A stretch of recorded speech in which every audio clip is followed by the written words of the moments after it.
할렐루야. 하나님 여러분을 사랑하십니다. 하나님께서 오늘 또 말씀으로 우리 한 사람 한 사람 찾아오시며 말씀해 주시기 원합니다. 특별히 오늘 우리의 본문의 말씀, 이제 예수님께서 무화과 나무를 저주하신 그런 조금 우리에게 좀 가슴 떨리는 그런 사건 얘기거든요. 그리고 이 무화과 나무를 저주한 그런 것 때문에 곧 무화과 나무가 이렇게 말라 죽게 되어버렸어요. 그래서 이것을 보고 놀라 제자들에게 이제 주님이 또 교훈하시는 그런 말씀으로 이렇게 되어 있습니다. 그냥 주께서 이렇게 나무를 향해서 저주하심으로 큰 능력이 주께 있음을, 나무들까지도 그의 말씀에 의해서 말라 죽게 하시는 그런 능력을 갖고 계시는 분이라, 뭐 이런 것을 드러내기 위한 그런 사건이라기보다 이 사건을 통해서 주님은 더 상징적으로 특별히 제자들과 그리고 주님을 바라보고 있는 그 당시에 하나님의 백성들, 이스라엘 백성들, 그리고 특별히 21장이 지금 이제 이스라엘의 지도자들과의 이런 갈등과 다툼 속에 있는 상황 속에 진행이 되고 있거든요. 그래서 이걸 통해서 주님이 주시고자 하는 교훈이 있었어요.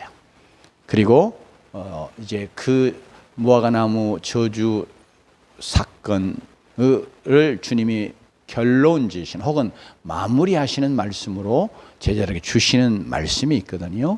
이 말씀을 통해서 또 주님이 저와 우리 제자들에게 놀라운 교훈을 주시기를 원하는 그런 말씀이라고 봅니다. 그래서 오늘 우리가 이 사건, 단순히 주님의 그 큰 능력 때문에 무화과 나무가 그냥 말라 죽은 이런 사건으로가 아니라 이 사건을 통해서 주님이 우리에게 주시는 교훈이 무엇인가, 그렇게 그것을 우리가 잘 새겨 우리 마음에 품기 원하고요. 또 그러면서 그 사건의 마무리를 주님께서 제자들에게 하시는 그런 말씀으로, 즉 우리 모두에게 하시는 말씀으로 이렇게 놀라운 말씀을 주고 계시기 때문에 그 말씀과 함께 연관해서 이 사건을 살피면서 우리가 은혜 받기 원합니다. 한마디로 오늘 이 예수님이 무화과 나무를 저주하신 사건을 통해서 주님은 우리에게 정말 무화과 나무에서 열매를 찾으셨던 것처럼 주의 백성들에게서 열매를 간절히 찾고 계시는 그런 하나님이시고, 그 열매를 따라서 하나님의 백성들을 심판하신다 하는 것을 우리에게 교훈하고 계세요. 우리는 구원받음으로 멸망에 이르러가는 영원한 지옥 형벌에 들어가는 심판은 더 이상 우리에게 없습니다. 왜냐하면 주님이 다 우리의 죄에 대한 심판과 저주를 그분이 다 십자가에서 감당해 주셨기 때문에, 우리가 예수님 때문에, 예수 믿음으로 우리에게는 그런 심판이 다 벗어진 줄로 믿습니다. 그러나 우리가 구원받은 다음에 우리의 삶에 대해서 주님의 심판대 앞에 설 것이라고 성경은 가르쳐주고 있습니다.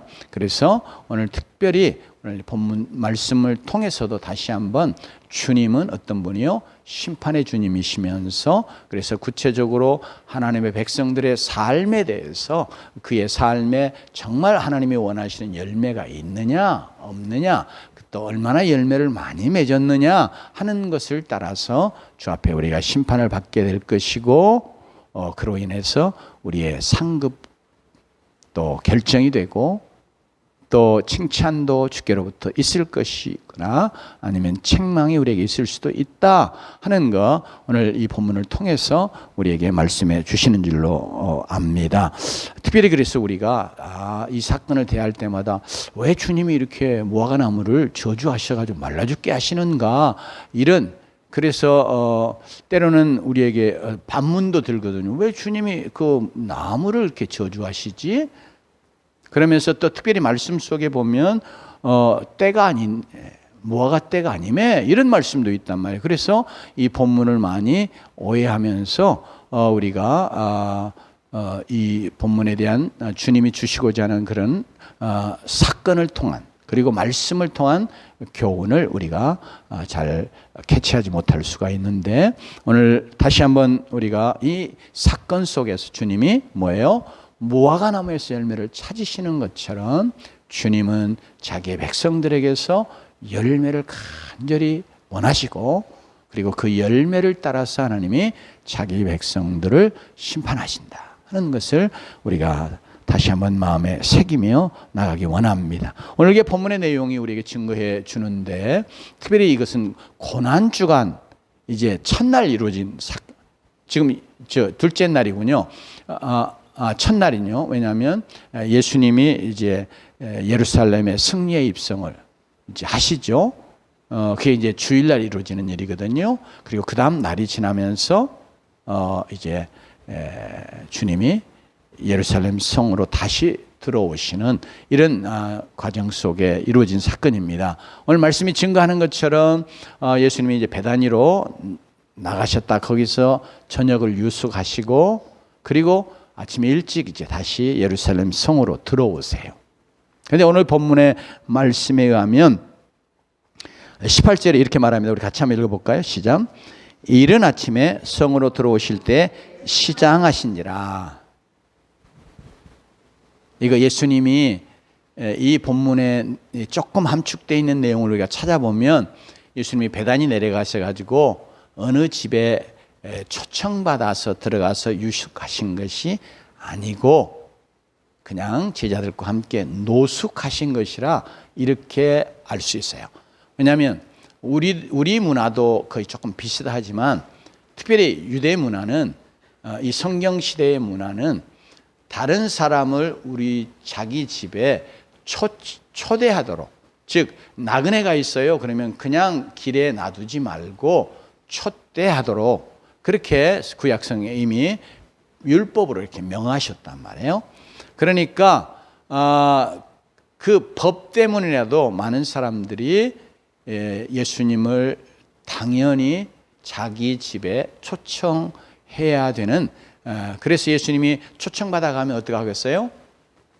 그냥 떡 한 조각 있어도 그거 같이 나눈단 말이에요. 그러니까 예수님이 만일 어느 사람의 집에 초대받아 갔더라면 작은 것이라도 요기를 하고 나오셨을 거예요.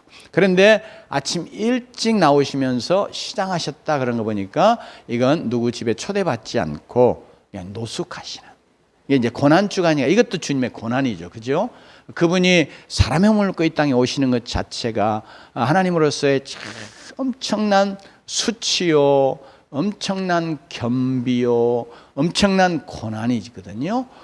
그런데 그 주님이 물론 사역도 그렇게 하셨지만 그분은 참 헐벗고 굶주리고 얼마나 많은 수고를 하셨는지 몰라요.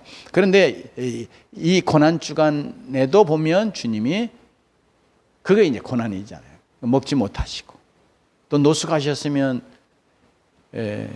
그 더운 지역에서는 이 기온차가 심하니까, 지금 요새 갑자기 추워지니까 굉장히 우리가 체감 온도가 낮아지고 굉장히 추위를 타잖아요. 그런데 이제 낮에 막 뜨거운 상황이 있다가 저녁 되면 기온이 뚝 떨어지니까 그 열대지방에서 동사라고 하는 것이 발생하거든요. 왜냐하면 기온이 10도 이상 갑자기 떨어지면 우리 몸이 그게 적응을 못해가지고 갑자기 이게 얼어 죽는 이런 사건이 발생하는데, 영하 이하로만 내려가야 얼어 죽는 일이 발생하는 게 아니고 이렇게 기온이 떨어지면 그러는 거거든요. 그런데 주님이 그렇게 아마 그분이 우리가 똑같은 성경을 입고 또 계셨기 때문에 아마 웅크리고 주무셨을지 몰라요. 그런데 이제 거기다가 밤새 추위에 떨고 이렇게 주무시고, 그리고 이제 아무것도 먹지 못하시고 예루살렘으로 들어오시는 거예요. 그러다 이제 오시니까 시장하신데, 이게 시장하니까 뭐 먹어야 되잖아요. 그러니까 먹을 걸 얼마나 주님이 지금 어떤 점에 육적으로 생각하면 굉장히 갈망하고 원하셨다, 그렇게 생각할 수 있단 말이에요. 그 마침 보니까 뭐가 나무가 있으니까 주님이 거기서 열매를 얻을까 하고 뭐가 나무에 쳤고, 근데 잎은 막 무성한 상태에 있기 때문에 틀림없이 거기에 열매가 있을 것이라고 주님이 기대를 하셨다, 우리가 생각할 수 있어요. 왜냐하면 무화과 나무에 대해서 잘은 모르지만 제가 이렇게 조금 경험해 본 바에 의하고 또 여러 가지 이 무화과에 대해서 이야기하는 그런 내용들을 우리가 살펴보면 무화과는 거의 3번을 열매를 딸 수 있어요. 그러니까 정말 추수하는 추수기, 지금 이제 예수님이 고난주간이니까 이게 이제 니산월이라 그래가지고 우리의 양력으로 하면 3월에서 4월 이때 오가거든요.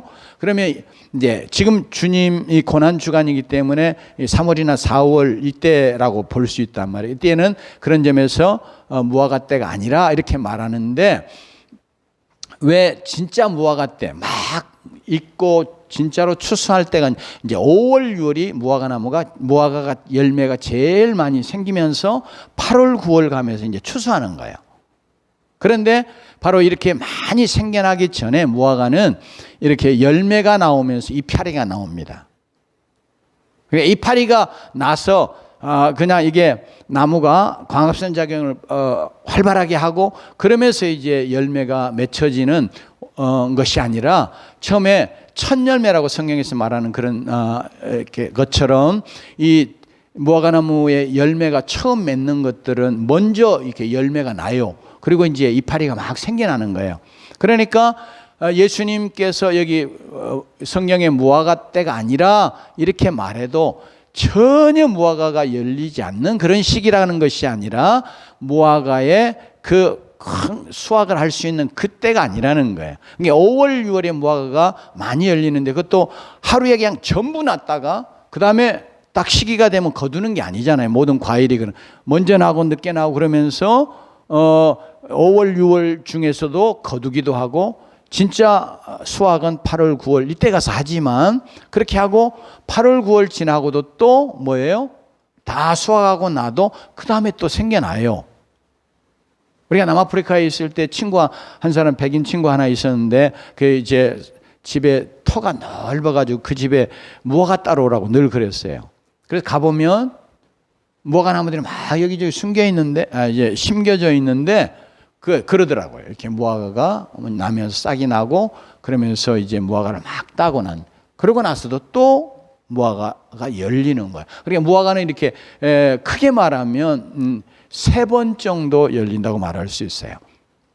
첫 열매로 날 때. 그러니까 예수님이 보시는 무화과 나무에 이파리가 무성했다. 그 말은 이파리가 나오기 전에 생겨나는 열매가 틀림없이 있을 그런 나무의 상태인 거예요. 그런데 와봤더니 열매가 하나도 없는 거예요. 그러니 이게 정상이 아닌 거죠. 주님이 얼마나 열매를 원하셨는가 하는 건 시장하신지라 무화과나무에서 열매를 구하였다 하는 것으로 지금 우리에게 표현해 주고 있습니다. 그래서 이렇게 무화과 때가 아니라고 하는 것 때문에 예수님이 그냥 예수님이 능력이 많으시니까 무화과가 없다고 그냥 성질내가지고 그렇게 저주하는 이런 게 아니라, 그러니까 주님께서 이렇게 하실 때에 이걸 통해서 주님이 단순히 무화과 나무를 저주하는 그런 분이 아니시라. 또 나무에게 도덕적인 어떤 책임을 물어서 왜 너 열매가 없어? 왜 열매 맺어야 되는데? 그러고 주님이 하실 수 있는 그런 분이 아니시잖아요. 그러니까 주님이 이 일을 이제 특별한 의도를 가지시고 행하시는 거예요. 특별히 바로 본문 앞에 내용을 봐도 예수님이 예루살렘에 들어오셔가지고 성전을 이렇게 정화하는 그런 일을 먼저 하시죠. 그러니까 성전이 아버지의 기도하는 집이라, 이게 지금 기도하는 집인데 이게 와서 너희들이 장사집을 만들면서 이걸 지금 완전히 성전의 본래의 그 본질과 모든 정신들을 그냥 망가뜨려버리는 그런 자들이 되어 있음을, 그것이 그들의 그 당시의 영적인 모습이었단 말이에요. 그러니까 정말 성전에서의 제사와 기도와 또 거기서 이루어지는 모든 것들이 하나님이 원하시는 그런 정신과 본질은 다 없어져 버리고 거기 와서 제사하고 기도하고 하는 일들을 많이 하고 있었단 말이에요. 그럼에도 불구하고 주님 보실 때는 이게 영 주님이 원하시는, 하나님이 원하시는 그런 모습이 하나도 없는 거예요. 그래서 그들의 어떤 외형적이고 또 외식적인 이런 신앙의 모습이 그 성전과 관계에서도 아주 직접적으로 노골적으로 드러나고 있었거든요. 그래서 주님이 성전을 정화하시고 그게 이제 이스라엘의 영적인 모습이었다. 그래서 오늘 주님이 무화과나무를 저주하시면서 구약에도 그러하고 이스라엘 백성들, 하나님의 백성들을 상징적으로 나타내주는 나무가 두 가지 있어요. 포도나무하고 뭐예요? 무화과나무예요. 그런데 오늘 지금 무화과나무가 지금 이 상황 속에 지금 등장을 하고, 그러면서 주님이 이 무화과나무를 저주하는 걸 통해서 무화과나무가 상징하는 하나님의 백성들, 그 당시 하나님의 백성들, 명목상의 하나님의 백성들이 어떠든 간에 이스라엘 백성들을 향하여서 하나님이 그들이 그 열매 없음 때문에 그들이 하나님 앞에 심판받게 된다 하는 것을 이게 상징적으로 보여주시는 거예요. 그래서 특별히 이 사건을 통해서 이제 예루살렘이 멸망하는 이제 그런 것도 이렇게 나중에 이제 말씀으로 하시죠. 말씀으로 하시는데 이 사건 속에서 너희들 정말 열매가 없으니 심판받고 망하게 됐다. 이거 말씀해 주시죠. 특별히 오늘 우리의 본문의 바로 뒷장으로도 넘어오면 주님께서 포도원의 소작농, 소작인들의 비유를 드시면서 이게 포도원을 만들고 거기에 망대를 세우고 산울타리를 두르고 그리고 뭐요? 집자는 포도즙 틀을 만들고 그러면서 이것을 새로 주고 떠나간 그런 주인의 이야기 하거든요. 그래서 이제 때가 됐을 때 뭐예요? 주인이 종들을 보냅니다. 뭐하러 보내요? 열매를 받으려고. 거기서 그러니까 주인이 왜 포도나무 심었어요? 왜 포도원을 만들었어요? 거기 열매를 원해서 그렇게 한 거다. 그렇기 때문에 소작인들에게 이것을 주었는데 그거 주인이 원하는 건 뭐예요? 그들에게서 열매를, 원하는 열매를 받으려고. 그래서 종들을 보냈다. 물론 이제 선지자들을 상징적으로 보여주는 그런 인물들이죠. 그런데 도리어 원하는 열매는 드리지 않고 이제 보낸 종들을 잡아 죽이고 심지어 아들까지도 잡아 죽이는 이제 이런 자들이 되었단 말이에요. 그래서 다시 그러면 이들을 어떻게 할 것이냐? 이들을 진멸하고 열매를 바칠 자들에게 새로 줄 것이니라. 이렇게 말. 그러니까 이 말씀을 비유를 통해서도 주님이 진정 원하시는 건 뭐예요? 열매를.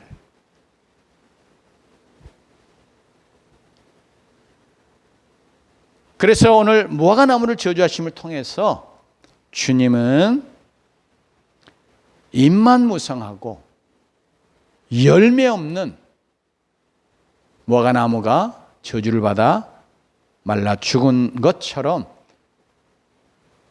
무화과나무가 상징하는 이스라엘 백성들이 저주를 받고 심판을 당하여 망하게 될 것을 이렇게 예표적으로 사실은 보여주시는 그런 상징적인 사건으로 우리가 이 말씀을 보는 것이 더 합당합니다. 가까이는 이스라엘 나라가 저주를 받아 망하게 되는 것. 물론 이것은 AD 70년에 예루살렘 성과 이스라엘이 완전히 망하게 되는 사건을 예표적으로 보여줄 뿐 아니라 또 마지막 심판 때에 영원한 저주와 심판을 받아 멸망하게 될 것을 상징적으로 보여주고자 하는 것입니다. 주님께서는 하나님의 백성들이 주님께 열매를 올려드리는 자들이 되기를 얼마나 원하시는지, 시장한 자가 먹을 걸 간절히 원하는 그 표현을 통해서 주님은 정말 자기 백성들에게서 얼마나 열매를 원하시는지 이렇게 이것을 열매가 없는 무화과나무를 저주하심으로 이걸 더 부정의 방법으로 강력하게 주님이 하나님이 원하시는 그 원하심을 나타내 주고 있습니다. 이 사건을 통해서 이제 마지막에 결론적으로 제자들에게도 말씀하시잖아요. 그러니까 오늘 제자들에게뿐만 아니라 그리고 이 말씀을 대하는 우리 구원받은 하나님의 백성으로서 주님이 원하시는 열매를 우리가 정말 많이 맺어드리는 자들이 되어야 할 것을 강력하게 우리에게 주님이 말씀해 오고 계십니다. 정말 그래서 다시 한번 우리가 내 신앙생활에 정말 주님이 원하시는 그런 열매를 맺는 자로 내가 신앙생활을 하고 있는가, 잎이 무성한 것처럼 실제로 외적으로 드러나는 모습, 그걸 뭐 외형적이고 의식적이고 또 혹은 심지어 위선적이라고 표현할 수 있는 그런 신앙의 어떤 행태들, 모습들은 우리에게 많을 수 있단 말이에요. 예를 들면 주일 앞에 이렇게 나와서 예배하는 거예요. 이거 우리가 해야 되는 일이지만 그러나 주님이 받으시는 예배자가 될 수도 있고, 아니면 그의 모습은 예배하는 자의 모습인데 실제로 하나님이 예배 기뻐 받으시는 그런 예배의 열매를 올려드리는 자는 아닐 수도 있는 그런 모습이 내 모습일 수도 있단 말이에요. 그래서 우리가 다시 한번 이 사건을 보면서 내가 정말 하나님이 원하시는 그런 열매를 맺으며 신앙생활하는 자인가 하고 우리 자신을 이렇게 돌아보는 것과 더불어서 이제 또 우리가 새롭게 정말 내가 하나님이 받기를 그렇게 간절히 원하시는 그런 열매를 많이 맺어가는 그런 자로 신앙생활을 해야 되겠다 하는 마음의 각오와 이렇게 그런 결단을 새롭게 하는 은혜가 있기를 주의 이름으로 축원합니다. 우리에게 물론 성령의 열매도 맺어야 되죠. 사랑과 희락과 화평과 오래 참음과 자비와 양성과 충성과 온유와 절제 열매, 이것도 우리가 늘 맺어가야 될 줄로 믿습니다. 물론 처음은 작은 열매일 수 있어요. 처음부터 익은 열매가 맺혀지는 나무는 하나도 없잖아요. 그러니까 우리의 영적인 상태에 따라서 그 열매가 작고 아직은 익지 않는 뭐 그런 열매 있을지라도 어쨌든 과실수는 반드시 뭘 맺어야 돼요? 열매를 맺어야 돼. 안 맺으면 그것을 심는 자의 주인의 마음을 굉장히 상하게 하고 섭섭하게 한다. 우리도 감나무가 저 두 나무 있는데 그 열매 안 맺으니까요. 거름도 주고 물도 주고 막 이렇게 했는데 열매 안 맺으니까 얼마나 씁쓸한지 몰라요. 야, 이게 그냥 배버려야 되나? 이런 생각도 이렇게 스쳐가는 이제 이런 경험이 있습니다. 하나님 앞에서 하나님이 우리에게 그렇게 구원의 백성 된 우리에게 이제 우리가 구원받았으니까 아무렇게나 살아라, 그렇게 우리에게 허락하신 게 아니고 자유를 주신 게 아니고 정말 하나님이 원하시는 의의 열매만이 맺어가는 그런 자로 살아가기를 주님이 원하시고 우리의 삶에서 그 열매를 간절히 찾고 계시면서 그 열매에 따라서 우리의 상급과 모든 것들이 다 결정되는 심판이 우리 주님의 심판대 앞에서 이루어질 것입니다. 그래서 우리가 늘 이 사실을 기억하면서 우리가 하나님 앞에서 우리의 신앙생활 두렵고 떨림으로 주님이 원하시는 열매 맺어가는 그런 자들로 열심히 하나님 앞에서 신앙생활하며 달려가는 자들이 되십시다. 또한 이 사건을 통해서 주님이 우리에게 교훈해 주시는 그런 교훈을 우리가 또 마음에 새기면서 특별히 우리가 열매 맺는 삶을 살기 위해서 우리에게 주님이 주시는 그런 놀라운 약속이요 또 명령이요 교훈이라고 할 수 있는 내용이 21절에 나오는데요. 같이 한번 21절 말씀 읽어보겠습니다. 같이 읽습니다. 시작. 예수께서 대답하여 이르시되 내가 진실로 너희에게 이르노니 만일 너희가 믿음이 있고 의심하지 아니하면 이 무화과 나무에게 된 이런 일만 할 뿐 아니라 이 산더러 들려 바다에 던져지라 해도 될 것이요. 그래요.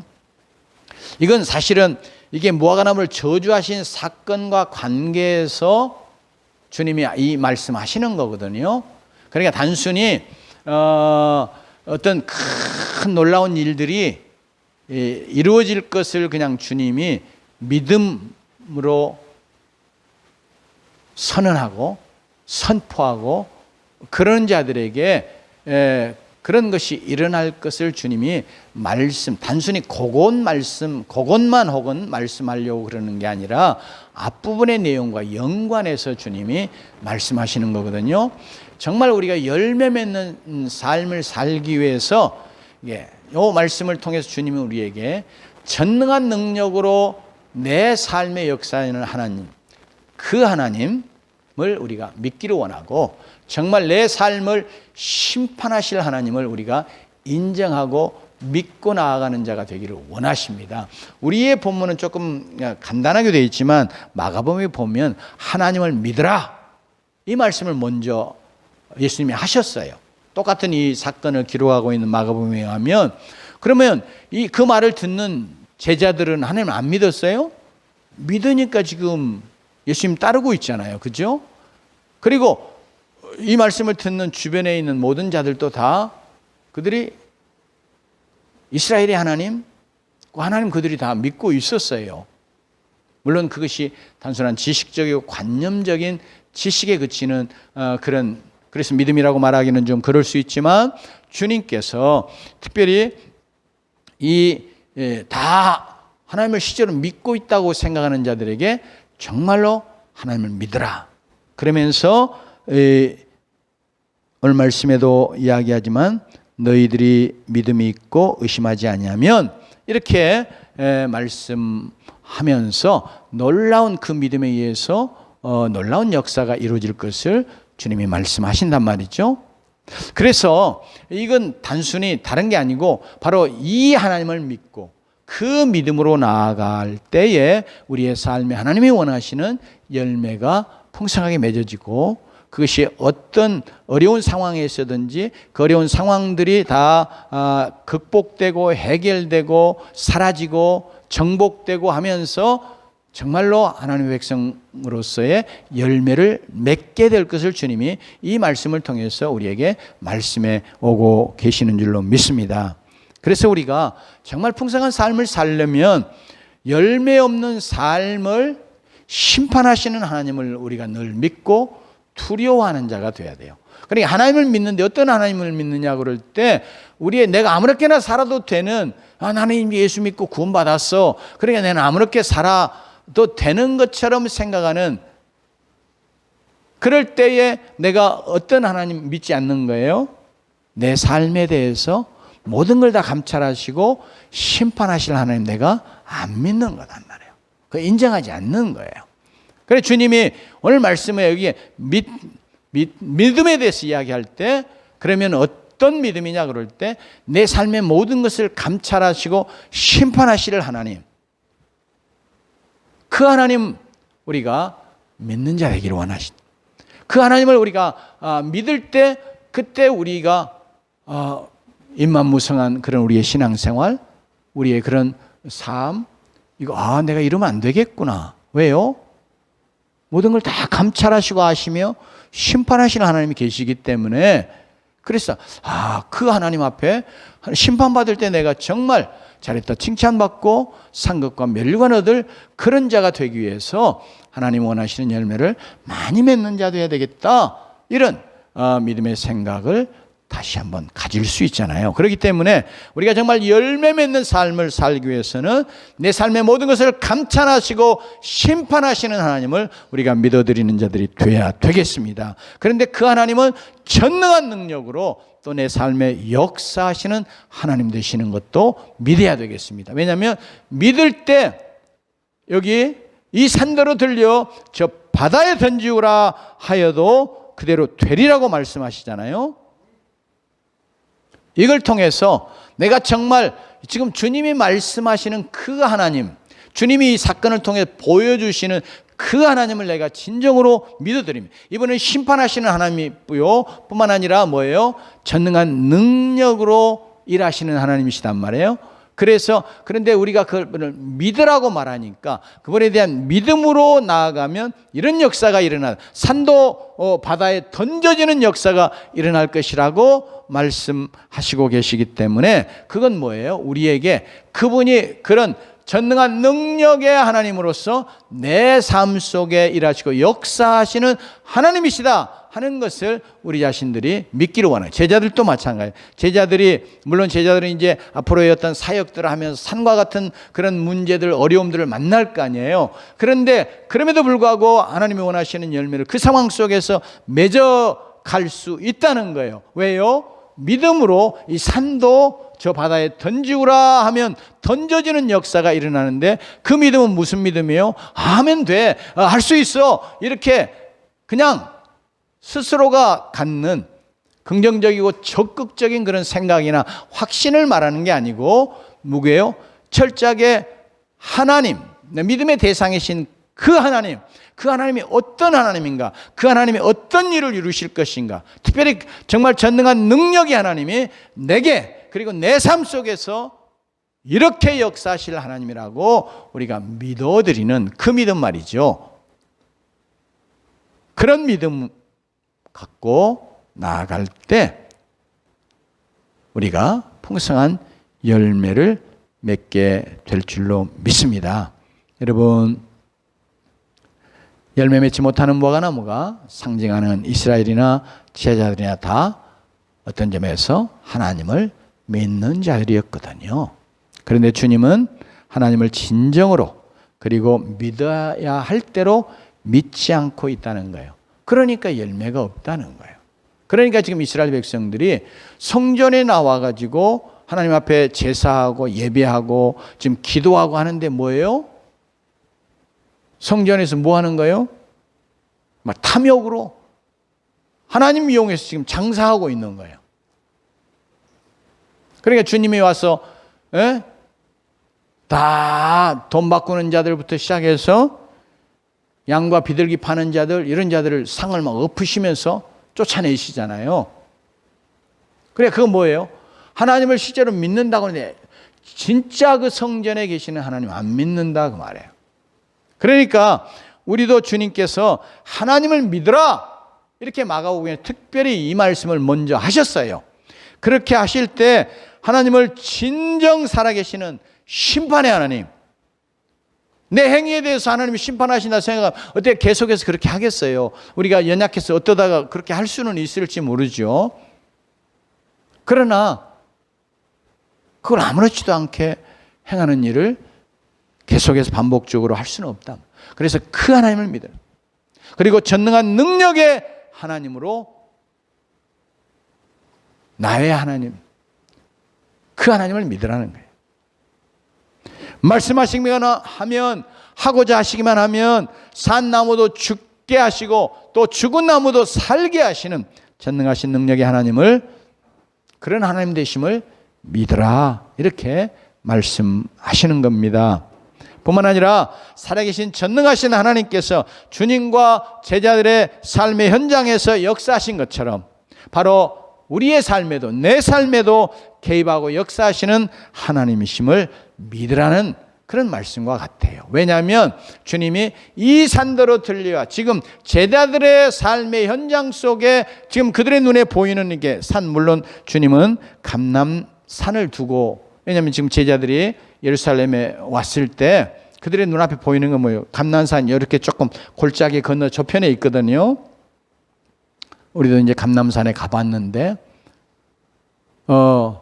그러니까 그들에게 이 산, 이렇게 말할 때 이 산, 뭐 저 산 했든 어떻든 간에 주님이 바로 가까이 감람산이 있기 때문에 말씀하신 거예요. 그래서 이 산이라고 그러면, 우리 멀리 있으면 저 산 그럴 거 아니에요?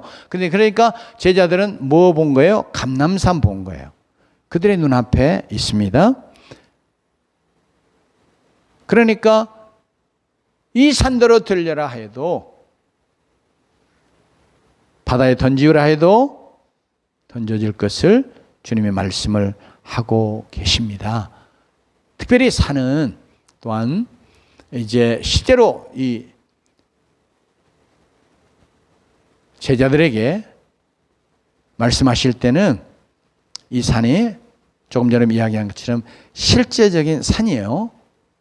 그렇지만 성경에서 이 산을 이야기할 때 그 상황에 따라 조금 다르긴 하지만 특별히 정말 인력으로는 도저히 어찌할 수 없는 그런 정말 불가능한 문제, 어려움들, 사람의 힘으로는 뭐 꼼짝도 그렇게 할 수 없는 그런 어려움을 상징적으로 나타내 주는 것이 바로 이 산입니다. 그래서 우리 주님께서 이 말씀을 통해서 참으로 우리가 열매 맺는 그런 삶을 살기 위해서 전능한 능력으로 내 삶에 역사하시는 하나님을 우리가 믿고 내 삶을 심판하실 하나님을 믿으라. 이렇게 오늘 21절 말씀 속에서 이렇게 서술형으로 혹은 명령으로는 말씀하지 않지만 주님이 이 말씀 속에 그 내용을 담아서 앞부분의 사건하고 연관해서 지금 말씀해 주고 계십니다. 사랑하는 성도 여러분, 우리도 다시 한번 하나님 우리의 삶의 모든 것을 감찰하시고 심판하실 하나님 되신 것을 믿으면서 그래서 주님 앞에 참 입만무성한 그런 자들로 신앙생활하지 아니하고 정말 주님이 원하시는 그런 열매를 많이 맺어가는 그런 자들로 신앙생활하는 자들이 되십시다. 그리고 그 열매는 내 힘, 내 능력으로 맺는 것이 아니고 바로 이 산도 옮기는 전능한 능력을 갖고 계시는 하나님을 우리가 믿고 의지하고 그 믿음으로 행할 때에 열매 맺지 못하게 하는 모든 방해되는 역사들, 그것이 전도의 열매든지 우리의 삶의 어떤 삶의 열매든지 무엇이든지 간에 그 열매를 맺게 해 주실 수 있는 그런 하나님 되시기 때문에 우리가 전능한 능력으로 내 삶에 역사하실 하나님을 믿어드림으로 우리가 우리의 삶에서 풍성한 열매를 맺어가는 자들이 되십시다. 그러면서 특별히 우리가 산과 같은 문제도 능히 이기고 정복할 수 있다는 적극적이고 크고 견고한 믿음을 왜? 하나님 때문에 갖고 우리가 담대하게 나가는 자들이 되기를 원합니다. 하나님이 그거 우리에게 주님께서도 말씀하셔요. 예, 지금 산더러 들려 바다에 던지우라 해도 믿음으로 하면 그대로 된다. 이렇게 말씀하신 것을 통해서 우리에게 주님께서 실제 산을 두고 가리키며 말씀하셨지만 실제로 그랬을 수도 있어요. 그렇지만 주님은 상징적인 산의 의미를 주님께서 말씀하시고 계신 것입니다. 제가 직접 개인적으로 아는 분의 간증은 아닌데 어느 글에 보니까 이런 간증이 있더라고요. 충청도의 어느 여집사님 한 분이 계셨는데 구원의 은혜를 받고 너무나 기쁘고 감사해서 열심히 이렇게 믿음 생활을 하시던 그런 집사님이었어요. 근데 그 집사님이 사시는 동네에는 교회가 없는 거예요. 지금은 뭐 거의 마을마다 교회가 있을 정도잖아요. 근데 이분이 사는 동네에는 교회가 없어요. 근데 건너 동네에만 교회가 있는. 근데 건너 동네를 가려면 산 고개를 하나 넘어서 가야 했어요. 이제 그렇지만 이분은 그 산 고개를 넘어서라도 새벽기도도 가고 예배는 빠지지 않고 열심히 다녔습니다. 그러다가 오늘 본문의 말씀 이렇게 산더러 들려 이 바다에 던지우라 해도 그대로 될 것이라 이 말씀을 이제 처음으로 접하게 됐어요. 아, 성경에 이런 내용이 다 있구나 하고 알게 돼가지고 24님께 하나님께 이제 기도하기 시작했어요. 하나님, 교회 다니는데 이 산을 넘어가고 오느라 너무 힘들어요. 이 산을 옮겨주세요. 이제 22절에 보면 기도와 관계에서 하나님 말씀하시잖아요. 그렇게 기도했는데 열심히 기도했더니 어느 날 갑자기 막 포크레인과 불도저가 막 오더니 이게 막 그 산을 트럭으로 막 나르기 시작하고 여러분요, 그 얼마 떨어지지 않는 그때 정주영 회장이 서산에 간척사업 하던 때예요. 그 간척사업 하는 바다에다가 전부 그 산에 막 흙들을 갖다가 쏟아 부은 거예요. 그거 보니까 어느 날 보니까 산이 진짜 없어져 버렸어요. 말 그대로 산이 바다에 던져져 버린 거죠. 그 집사님이 기도해서, 물론 여러 하나님께서 그 집사님 때문에 간척사업이 일어나게 하신 건 아닐지 모르지만 하나님이 그런 걸 이용하셔서 산이 옮겨지게 하는 역사도 이루어내셨습니다. 그렇지만 늘 우리에게 실제적인 산이 아니라 산이 갖고 있는 크고 강력하며 움직일 수 없는 어떤 정말 큰 어려움, 이런 거 상징적으로 말씀하시기 때문에 우리가 정말 하나님을 믿고 나아가면 하나님께서 그런 산도 옮기신다 하는 것을 우리가 또 담대하게 믿고 믿음으로 기도하고 또 믿음으로 선포하는 자들이 그렇게 되기를 원합니다. 스가랴 4장 6절 7절에 보면 이는 힘으로도 되지 아니하며 능으로 되지 아니하고 오직 나의 신으로 되느니라. 큰 산아 내가 무엇이냐, 내가 스룹바벨 앞에서 평지가 되리라 하고 이렇게 만군의 여호와께서 말씀하세요. 이때의 큰 산 똑같이 상징적으로 스룹바벨 그리고 그와 함께는 이스라엘 백성들, 사람들이 도저히 어찌할 수 없는 크고 어려운 문제, 이걸 두고 하신 말씀이거든요. 그런데 하나님께서 뭐예요? 하나님의 신으로, 즉 하나님께서 이를 직접 이렇게 역사하심으로 그것도 다 평지가 되게 하신다 하는 걸 말씀해 주고 있습니다. 그러므로 우리가 산과 같은 문제를 만날 때가 있어요. 내 힘으로는 도저히 어쩔 수 없다. 그러면서 우리가 참 그냥 무력해진 것 때문에 또 좌절하고 또 너무 그냥 우리의 속상하기도 하고 우리의 마음에 힘을 잃어버리고 또 그런 문제들 앞에서 걱정하고 근심하고 두려워하고 뭐 낙심하고 이럴 수 있잖아요. 그래서 하나님께서 오늘 우리가 정말 하나님을 믿으라. 그리고 그 믿음이 지금 뭐예요? 지금 살아 역사하는 믿음으로 믿기 원하시. 지속적으로 계속되는 그 믿음을 주님이 강조하고 계십니다.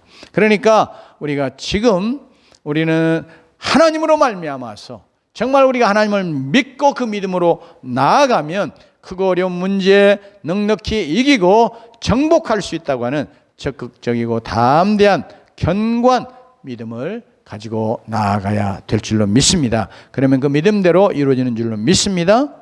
그러면서 22절 말씀 한번 읽고 마무리하도록 하겠습니다. 같이 읽습니다. 시작. 너희가 기도할 때에 무엇이든지 믿고 구하는 것은 다 받으리라 하시니라. 그래서 오늘 이 21절과 22절을 같이 묶어요. 사실은 그러니까 이게 뭐예요? 기도.